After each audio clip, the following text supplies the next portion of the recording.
எல்லாருக்கும் வணக்கம். நான் அரியலூர் மாவட்டம் ஜெயங்கொண்டத்து பக்கத்துல ஒரு சின்ன கிராமம்.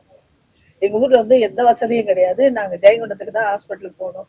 அப்படி இருக்கிற சமயத்துல எனக்கு வயிறு காலு முட்டி எனக்கு பயங்கரமா வலிச்சது. அதனால இங்க ஹாஸ்பிட்டலுக்கு டாக்டரை கேட்கும்போது எனக்கு ஆப்ரேஷன் டேட் எல்லாம் கொடுத்துட்டாங்க. ஆனாலும் நான் ஹாஸ்பிட்டலுக்கு சேர்றதுக்கு வரும்போது எனக்கு வயிறு ஒரே எரிச்சல். வயிறு எரிச்சல்னால நான் சொல்லிட்டேன், எனக்கு காலு ஃபர்ஸ்ட் தேவையில்லை, எனக்கு வயிறு எரிச்சல் இருக்கு, அந்த எரிச்சல் என்னன்னு பாருங்கன்னு சொன்னேன். அப்போ வயிறு எரிச்சல் பார்க்கும்போது டாக்டர் சொன்னாங்க, மகாதேவன் சொன்னாங்க, இல்லை எண்டோஸ்கோப் பண்ணிதாமா பார்க்கணும்னு சொன்னாங்க. அப்போ சரி சார், ஃபர்ஸ்ட் நாள் பார்க்கும்போது குளோரோஃபார்ம் கொடுத்தாங்க. அது சரியா வரலமா, நீங்க மறுபடியும் உங்களுக்கு செய்யணும்னு சொன்னாங்க. அப்போ எனக்கு கொஞ்சம் பயமா தான் இருந்துச்சு. ஆனா மறுநாள் போகும்போது டாக்டர் சொன்னாங்க, உங்களுக்கு குளோரோஃபார்ம் கொடுக்கறது இல்லம்மா, நான் டைரக்டா செய்ய போறேன் அப்படின்னாங்க.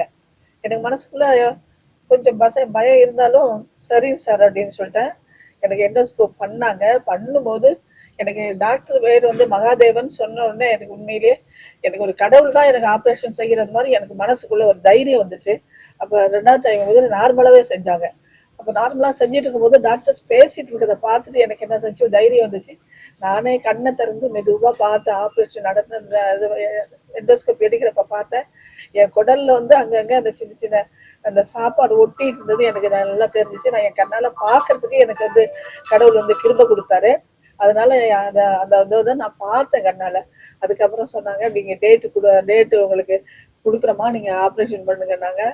இருந்தாலும் எனக்கு எவ்வளோ எவ்வளோ ஆகுது அப்படிலாம் ஒரு பயம் இருந்துச்சு. ஆனா அந்த நேரத்துல எங்க வீட்டுக்காரர் ஒரு எக்ஸர்வீஸ் மேன். இப்போ டாக்டர் தான் சொன்னாங்க, உங்களுக்கு அவங்க எக்ஸர்வீஸ் மூலம் உங்களுக்கு நாங்க பைசா இது பண்றோமா, நீங்க பயப்படாதீங்க அப்படின்னாரு. அதுக்கப்புறம் நான் ஊருக்கு போனேன்னா 10 நாள் கழிச்சு வரேன் டாக்டர் போனா, நான் போய் 2 நாளுக்குள்ளேயே எனக்கு வயிறு எரிய ஆரம்பிச்சிருச்சு, ரொம்ப எரிச்சு. அப்புறம் நான் டாக்டர் சொன்னேன், நான் ஆப்ரேஷன் பண்ணிக்கிறேன் டாக்டர், நான் வரேன் அப்படின்னேன். சரிம்மா அப்படின்னாங்க. நான் எனக்கு எண்டோஸ்கோப் பண்ணும்போது எனக்கு ரொம்ப ரொம்ப கஷ்டமா இருந்துச்சு.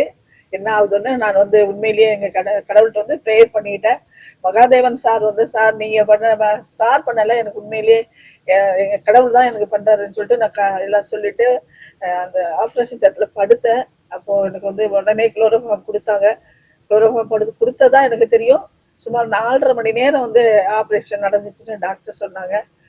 அதுக்கப்புறம் நான் நல்லாயி 8 நாள் கஞ்சி மட்டும்தான், தண்ணி மட்டும்தான் குடிக்கணும்னாங்க. தண்ணி கூட குடிக்கல, அப்படியே இருந்த 8ஆம் நாள் 7ஆம் நாள் இவ்வளவு தண்ணி குடிங்கன்னாங்க. தண்ணி குடிச்சேன். அதுக்கப்புறம் டாக்டர் சொன்னாங்க, நீங்க வீட்டுக்கு போகலாமான்னு சொன்னாங்க. நான் வீட்டுக்கு போகல டாக்டர், நீங்க கஞ்சி எனக்கு கொடுங்க, ஏன்னா இங்கேயே சாப்பிட்டு பார்த்தாதான் எனக்கு என்ன திரும்ப ப்ராப்ளம் இருக்கா என்னன்னு தெரியும். அதனால நீங்க இங்கே கஞ்சி குடிங்கன்னா சரிங்கம்மா அப்படின்னாங்க. அதுக்கப்புறம் இங்கேயே கொஞ்சம் கஞ்சி கொடுத்தாங்க, சாப்பிட்டேன். அப்போ எனக்கு நல்லா உள்ள போனதும் தெரிஞ்சிச்சு, எந்த அடைப்பும் இல்லாம நல்லா கிளியரா இருந்தது, எனக்கு கொஞ்சம் தெரிஞ்சிச்சு. அதுக்கப்புறம் 8 டேஸ் கழிச்சு திரும்ப வர சொன்னாங்க.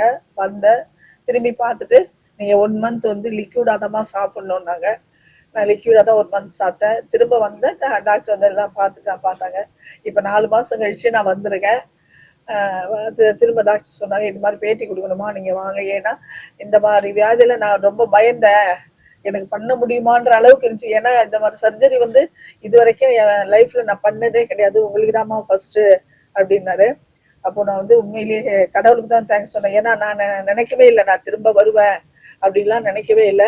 ஆனா டாக்டர் எனக்கு ரொம்ப அற்புதமா ஆப்ரேஷன் பண்ண அப்புறம் எனக்கு ஆப்ரேஷன் பண்ணாங்களான்னு கூட தெரியாது, அந்த அளவுக்கு எனக்கு கிளியரா இருந்துச்சு. எந்த ஒரு சின்ன வலியும் இல்லை. நான் இப்ப 4 மாசம் கழிச்சு டாக்டர் சொன்னதுனால இங்க வந்தேன். டாக்டருக்கு கடவுள் வழியா டாக்டருக்கு தான் நான் நன்றி சொல்றேன். ஏன்னா இந்த மாதிரி ஆப்ரேஷன் ஒரு சின்ன வலி இல்லாம இவ்வளவு அருமையா எனக்கு பண்ணி கொடுத்த டாக்டருக்கு நான் ரொம்ப நன்றி சொல்றேன். அதனால இந்த மாதிரி என்ன மாதிரி எனக்கு இப்ப 75 வயசு ஸ்டார்ட் ஆயிடுச்சு. டாக்டர் சொன்னாங்க, ஏஜ் ரொம்ப இருக்குமா, ஆனாலும் நீங்க பயப்படாதீங்க, நான் செய்யறேன் அப்படின்னாங்க.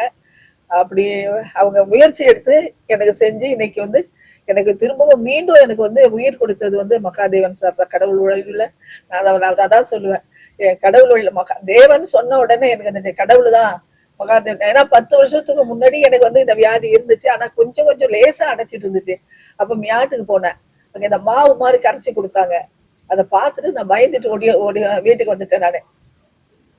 அதுக்கப்புறம் எப்பயாவது ஒரு தடவை அடைக்கும், தண்ணி குடிச்சா கூட நின்னுக்கும், அந்த மாதிரி நிறைய சிம்டம்ஸ் பண்ணிக்கிட்டே இருந்துச்சு. கடைசியில வாந்தி எடுக்க ஆரம்பிச்சிருச்சு. வாந்தி எடுக்க ஆரம்பிச்சோன்னா எனக்கு கொஞ்சம் பயம் வந்துச்சு மனசுக்குள்ள. என்னடா நைட்ல வந்து வாந்தி எடுத்து மூக்கால வாயால வாந்தி வருது, சரி எப்படி இருக்குமோ அப்படின்னு தான் நான் வந்தேன். ஆனா காலுக்கு வந்து எனக்கு இந்த மாதிரி வயிறு ஏற்பட்டு சார் வந்து எனக்கு ஆப்ரேஷன் பண்ணி எனக்கு இந்த அளவுக்கு நான் இன்னைக்கு நல்லா இருக்கிறேன்னா அது சாருக்கும் இந்த ஹாஸ்பிட்டலுக்கும் நான் ரொம்ப நன்றி சொல்ல கடமைப்பட்டிருக்கேன். அதனால என்ன மாதிரி வயசா இருக்கிறவங்க எதுக்கும் பயப்பட வேண்டியல சார். ஆப்ரேஷன் இல்லாம எண்டோஸ்கோப் மூலியமா ரொம்ப அருமையா செஞ்சு கொடுக்குறார் டாக்டர். அந்த டாக்டருக்கு ரொம்ப ரொம்ப ரொம்ப நன்றி. Really appreciated to give back my health.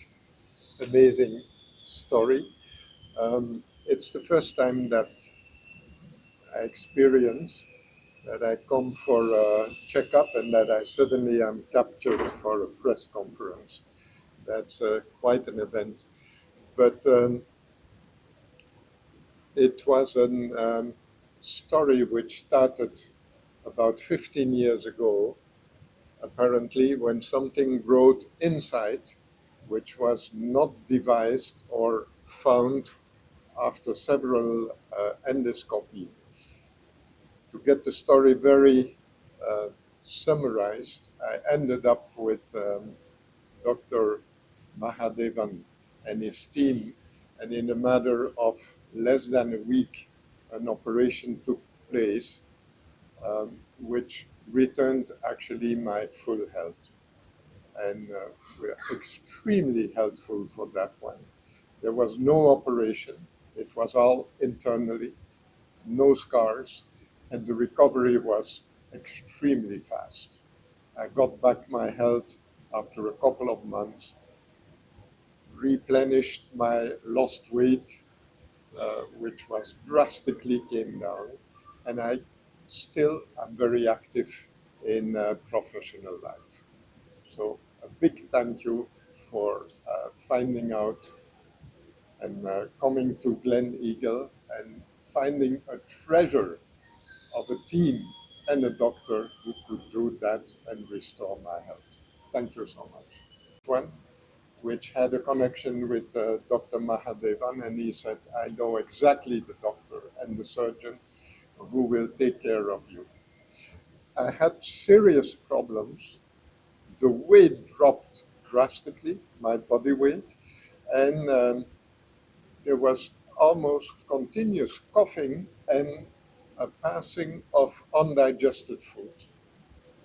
And that's when afterwards, when we ended up in Glen Eagles and with the team, we found out what actually the problem was. There was a Zenker diverticulum, and which was an opening, and food entered into that pouch and did not come out. How do you feel about? I'm Dr. Mahadevan. I'm head of the department and senior consultant at Clinicals Hospital, Chennai. So, the press meetuக்கான major reason என்னன்னா, we have done two rare esophageal disorders in elderly people, more than 70. அவங்க ரெண்டு பேருக்கு வந்து 73, ஒருத்தருக்கு இன்னொருத்தவங்களுக்கு 76 வயசு. அவங்க ரெண்டு பேருக்குமே முழுங்குறதுல கஷ்டம். இவங்க ரெண்டு பேருமே நாள்பட்ட பிரச்சனை. மோர் தென் ஒரு 10 இயர்ஸ்க்கு மேலே அவங்களுக்கு வந்து சாப்பாடு முழுங்குறதுல பிரச்சனை. மெயினாக சாலிட் ஃபுட் சாப்பிட முடியாது, லிக்விட் சாப்பிட முடியாது. சாப்பிட்டதெல்லாம் மேலே வாந்தியாக எடுத்துருவாங்க, இல்லாட்டி நைட்டில் படுத்த உடனே லிக்விடாக மூக்குலேயோ வாயிலே வந்துடும். ஸோ இந்த மாதிரியான ஒரு சுச்சுவேஷனை வந்து they suffer for very long period. இந்த கண்டிஷனை வந்து அன்னோட்டிஸ்டாக போயிடும் நிறைய இடங்கள்ல. அது மாதிரி தான் இவங்களுக்கு ஆயிடுச்சு. அண்ட் மோரோவர் ரெண்டாவது பிரச்சனை அவங்களுக்கு ஒரு பயம். ஆக்சுவலாக இந்த மாதிரி பிரச்சனை ஏதாவது பெரிய பிரச்சனையாக இருக்குமோ, நம்மளுக்கு ஹாஸ்பிட்டலுக்கு வந்து ஏதாவது சொல்லிடுவாங்கன்ற ஒரு பயம். ஸோ அதனால் very long time they suffered. ஆக்சுவலாக அதுக்கப்புறமா because of significant symptoms, worsening of symptoms ரொம்ப அதிகமானதுனாலையும் அவங்க வெயிட் லாஸ் ஆனதுனாலையும் எங்கிட்ட வந்தாங்க. ஆக்சுவலாக ஃபஸ்ட்டு பேஷண்ட் அவங்க மிஸ்ஸஸ் பெர்னத் மேரி. அவங்க வந்து 73 இயர் ஓல்டு. அவங்களுக்கு வந்து மோர் தென் ஒரு 10 இயர்ஸ்க்கு மேலே வந்து இந்த நான் சொன்ன சிம்டம்ஸ்லாம் இருக்குது அவங்களுக்கு. அது இல்லாமல் மோஸ்ட் சேலஞ்சிங் ப்ராப்ளம் வந்து என்னென்னா, ரெண்டு ப்ராப்ளம். ஒன்று வந்து அவங்களுக்கு இருந்தது அக்கலேசியா கார்டியான்னு சொல்லுவோம். அக்கலேசியா கார்டியான்னா ஃபுட் பைப்பினுடைய நடக்கக்கூடிய ஒரு ப்ராப்ளம். ஆக்சுவலாக நம்ம நார்மலாக ஃபுட் பைப்ன்றது ஈசோஃபேகஸ், அதாவது சாப்பாடை நம்ம முழுங்கினோடனே சாப்பாடு அது வழியாக போய் கீழே வந்து இறைப்பைக்கு போகக்கூடிய ஒரு பேசேஜ். அந்த பேசேஜில் ரெண்டு வேல்வ் மெக்கானிசம் இருக்கும். மேலே upper sphincter and lower sphincter சொல்லுவோம். அந்த லோயர் ஸ்பிங்டர் வந்து பெர்மனண்டாகவே வந்து க்ளோஸ்டாகவே இருக்கும். அந்த கண்ட்ரோல் மெக்கானிசம் போயிடும். ஆக்சுவலாக சாப்பாடு உள்ளே போகிறப்ப சாப்பாடு கீழே இறங்கவே இறங்காது. ஸோ அதுதான் அக்கலேசியா கடைன்னு சொல்லுவோம். அது இல்லாமல் அவங்களுக்கு வந்து அடிஷ்னல் ப்ராப்ளம்ன்றது ஒரு எபிஃப்ரெனிக் டைவர்டிகுலம் சொல்லுவோம். அதாவது அந்த ஸ்பிங்டருக்கு கொஞ்சம் மேலே அந்த இமேஜ் உங்களுக்கு காமிச்சா புரியும். ஸோ இதுதான் அந்த இமேஜ். ஆக்சுவலாக இதோட ஃபுட் பைப் இதுதான். ஃபுட் பைப்போட லோயர் ரெண்டு ரொம்ப டைட்டாக மூடிட்டு இருக்கும் ஆக்சுவலாக. அதனால சாப்பாடு ஈஸியாக உள்ளே போகாது. இந்த ஃபுட் பைப் பெருசாக விரிய ஆரம்பிக்கும். இதுதான் வந்து அக்கலேசியாவில் நடக்கக்கூடிய பிரச்சனை. அது இல்லாமல் அவங்களுக்கு இந்த பக்கம் ஒரு பெரிய பவுச் ஒன்று உருவாயிடும். அதுக்கு காரணம் வந்து இந்த ஈசபிஜியல் வாலில் ஒரு வீக்னஸ் உருவாகிறதுனால அவங்களுக்கு வந்து என்னென்னா இந்த ஃபுட்டெல்லாம் போய் அந்த பவுச்சில் சேர ஆரம்பிச்சிடும். ஸோ இது ரெண்டு ப்ராப்ளம். ஒன்று அக்கலேசியா, ரெண்டாவது எபிஃப்ரெனிக் டைவர்டிகுலம். இந்த ரெண்டுல ஃபுட்டு தங்குறதுனால அவங்களுக்கு வந்து இந்த ப்ராப்ளம் வந்து ரொம்பவே சஃபர் பண்ணிட்டு இருந்தாங்க. ஸோ வி டிட் எண்டோஸ்கோபி வழியாக போய் அதை கன்ஃபார்ம் பண்ணோம். அதுக்கப்புறம் வி டிட் மேனோமெட்ரி, அதுக்கப்புறம் பேரியம் ஸ்வாலோ எல்லா டெஸ்ட்டையும் பண்ணி வி அசஸ்ட். அது வந்து எண்டோஸ்கோபிக்கில் அசஸ் பண்ணது. ரெண்டாவது அவங்களுக்கு there are other medical problem வந்து ஒன்று பிளட் ப்ரெஷர், கிட்னி ப்ராப்ளம் இருந்தது. அது இல்லாமல் ஹார்ட்டில் ஸ்டென்ட் வச்சுருந்தாங்க. அதுக்கப்புறம் ஹைப்போதைராய்டிசம். ஸோ மல்டிபிள் ப்ராப்ளம்ஸ் அவங்களுக்கு. ஸோ அது இல்லாமல் இந்த ஃப்ளூடெல்லாம் வந்து லங்குக்குள்ளே போய் அவங்களுக்கு அந்த வீசிங் காஃப்லாம் நிறைய அதனால சஃபர் பண்ணிட்டு இருந்தாங்க. இது நிறைய சிம்டம்ஸ் அவங்களால சொல்ல முடியல. நாங்கள் அசஸ் பண்ணுறப்ப நாங்கள் கண்டுபிடிச்ச விஷயங்கள். ஸோ அவங்கள வந்து நம்ம வந்து ப்ரொசீஜருக்கு சப்ஜெக்ட் பண்ணுறதுக்கு முன்னாடி இந்த பேக்ரவுண்ட் இருக்கக்கூடிய கிளினிக்கல் ப்ராப்ளம்ஸ் எல்லாம் ட்ரீட் பண்ணுறதுக்கு வி டுக் சம் டைம். அவங்கள வந்து அந்த ஆப்டிமைஸ் பண்ணி அதுக்கப்புறம் we did we subjected for procedure. அந்த ப்ரொசீஜர் பேர் டி போயம் சொல்லுவோம். டினா டைவர்டிகுலர் போயம் அல்லது டூவல் போயம் சொல்கிறது. என்னென்னா வந்து இந்த ரெண்டு கண்டிஷனையும் ஒரே ஒரு ப்ரொசீஜரில் பண்ணுறது. என்ன பண்ணுவோம்னா போயம்னா பெர் ஓரல் எண்டோஸ்கோபிக் மயோட்டமின்னு சொல்லுவோம். வாய் வழியாகவே ஒரு சின்ன எண்டோஸ்கோபி வழியாக உள்ளே போயிட்டு ஈசோபேகஸினுடைய ஃபுட் பைப்லேயே வி கிரியேட்டட் டனல். சின்னதாக ஒரு சின்ன ஹோல் போட்டு அதுக்குள்ளேயே எண்டோஸ்கோப் போகும். எப்படி லேப்ரோஸ்கோப் போகிற மாதிரி எண்டோஸ்கோப் உள்ளே போயிட்டு அந்த எண்டோஸ்கோபி வழியாக கிரியேட் அ பேசேஜ். ஃபுட் பைப்பில் பேசேஜ் போய் அதுக்கப்புறமா வந்து ஃபுட் பைப்பை தாண்டி ஸ்டொமக்குள்ளே போயிடுவோம். அதுக்கப்புறம் என்ன பண்ணுவோம்னா அதை வந்து உள்ளே இருக்க அந்த மசில் டைட்டான மசிலை வி டிவைடு. ஒன்று டைவர்டிகுலத்தை டிவைட் பண்ணி அந்த டைவர்டிகுலத்தை ஓப்பன் பண்ணிடுவோம். ரெண்டாவது ஃபுட் பைப்போட ரொம்ப டைட்டான ஃபுட் பைப்போட லோயர் ரெண்டையும் கட் பண்ணி ஓப்பன் பண்ணிடுவோம். இது எண்டோஸ்கோபி வழியா. இது ஆல்மோஸ்ட் சேம் சர்ஜிக்கல் ஃபீல் தான். நீங்கள் லேப்ரோஸ்கோப்பியில் உள்ளே போய் பார்த்தா எப்படி இருக்குமோ அதே மாதிரி தான் எண்டோஸ்கோப்பியில் இருக்கும். உள்ள பெரிய வெசல்ஸ் எல்லாமே இருக்கும். we have to manage, we have a specific instrument. இதுக்காண்டி ஸ்பெஷலைஸ்ட் இன்ஸ்ட்ருமெண்ட்ஸ் we have. அதை வச்சு மேனேஜ் பண்ணிட்டு தென் எல்லாம் முடிச்ச பிறகு அந்த எது வழியை என்ட்ரி பண்ணமோ அதை வந்து கிளிப் போட்டு க்ளோஸ் பண்ணிடுவோம். அந்த டனலை க்ளோஸ் பண்ணிடுவோம். ஸோ தட் ஃபுட்டோ எதுமோ அதுக்குள்ளே போகாது. இந்த ப்ரொசீஜர்லாம் கம்ப்ளீட் ஆன பிறகு வந்து என்ன பண்ணுவோம்னா ஒரு 2 to 3 days வந்து பேஷண்ட் வந்து வாய் வழியாக எதுவும் ஃபுட்டு கொடுக்காம வச்சிருப்போம். அதுக்கப்புறம் ஸ்கேன் எல்லாம் பண்ணி அவங்க எல்லாம் நார்மல் அப்படின்ன பிறகு வி ஸ்டார்டட். ஃபார் ஹர் ஆக்சுவலாக ஒரு 2 to 3 days she recovered very quickly despite அந்த ஆல் ப்ராப்ளம்ஸ் எல்லாத்தையும். அதுக்கப்புறமா வந்து ஸ்டார்டட் டூயிங் வெல். அவங்க நார்மலாக ஃபுட் எடுக்க ஆரம்பிச்சிருவாங்க. இது எப்படின்னா ஆல்மோஸ்ட் வந்து ஒரு கேட்ராக்ட் சர்ஜரி மாதிரி. எப்படின்னா கண்ணு தெரியாமல் போவாங்க ஹாஸ்பிட்டலுக்கு. ஆஸ்பத்திரியில் சர்ஜரி முடிஞ்சோன்னே கண்ணு தெரியும். அதே மாதிரி எப்படி சாப்பிட முடியாமல் வரவங்களுக்கு இன்ஸ்டண்ட்டாக வில் கெட் அ ரிலீஃப். ஆக்சுவலாக அது வந்து சில கண்டிஷனில் தான் இருக்கும். இவங்களுக்கு அந்த மாதிரி ஒன்று சாப்பிடவே முடியாது. சாப்பிட்டதெல்லாம் மேலே வாந்தியாக வருது. அதை வந்து ப்ரொசீஜர் முடித்த உடனே அவங்களால வாயில் சாப்பிட வச்சு அவங்களுக்கு அந்த அந்த ஒரு ஹாப்பினஸை கொடுக்குறது இந்த ப்ரொசீஜர் டெஃபினட்டாக. ஸோ அதுதான் ஃபஸ்ட்டு சொல்லக்கூடிய ப்ரொசீஜர் டைவர்டிகுலர் போயம் சொல்கிறது அல்லது டூவல் போயம். ஸோ ரெண்டாவது miss Theo he's from Belgium. Actually is 76 years old.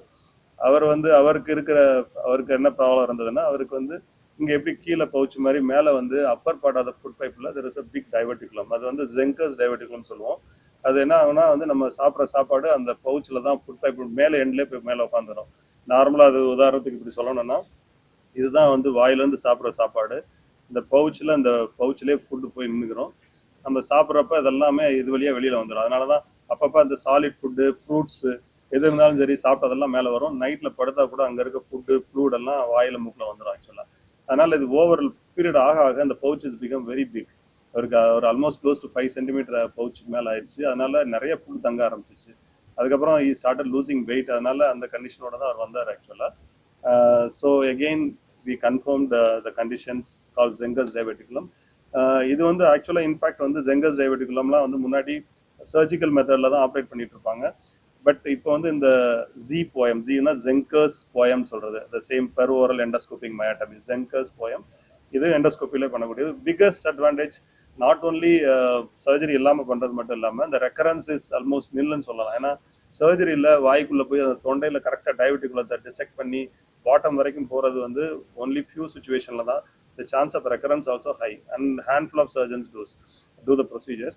But இதை வந்து நம்ம வந்து எண்டோஸ்கோபி வழியாவே வித்தவுட் எனி சர்ஜரி இல்லாமல் உள்ளே போய் டைவர்டிகுலத்தை டிவைட் பண்ணி அதை டிவைட் பண்ண பிறகு பார்த்தோம்னா there was a thick mucosal septum, அதையும் டிவைட் பண்ணோம். அது வந்து மாடிஃபைட் டெக்னிக், அதையும் டிவைட் பண்ணி என்டையர் பவுச்சையுமே கம்ப்ளீட்டாக ஓப்பன் பண்ணிட்டு then we place clips. He also recovered very well in 48 hours. And அதுக்கப்புறமா he started taking solids and liquids. Now is absolutely symptom free. அவருக்கு எந்த தொந்தரவு இல்லை. Is back to regain weight. Probably முன்னாடி பார்த்ததை விட நல்லாவே வெயிட் கெயின் ஆகிட்டா இருப்பேன். Is symptom free.